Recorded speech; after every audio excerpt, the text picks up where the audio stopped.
相信今年7月到澎湖出逃，有机会坐到无人驾驶的巴士哦。这个经济部来推动着智慧交通、无人驾驶的自动车，委托着车辆研究测试中心研发出台湾第一台自动的驾驶车。有理行社想到这个趁钱点，推出着行程。若是一切顺利，今年7月就会当坐这台无人驾驶的巴士，伫澎湖各大景点来佚佗。 这个巴士性格和一般巴士无啥共，你敢知影？毋但外观特别，伊内底无司机，嘛无含道路，是一台无人驶的巴士。7月要伫咧澎湖杀出来，后面就会当坐去耍。如果无人驶的观光巴士，你敢袂惊？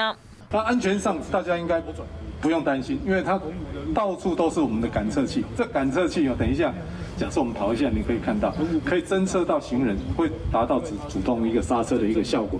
荧幕会当清楚看到车边的障碍物，驶伫路的嘛拢会当翕到死角。有人走出来，嘛会紧打档啊，唔免惊危险。外观设计就亲像一座堡垒，唔有科技感，佫有一种安全感。安那内底宽敞座位会当坐18人，所在看佮舒适，民众拢兴气气。这个全车90%的零部件以及所有的系统，都是跟我们台湾相关的产业有关。由台湾设计智能巴士，广告智慧旅游和高环保，若一切顺利，今年7月观光客会当坐伫咧顶面来澎湖各大景点游览。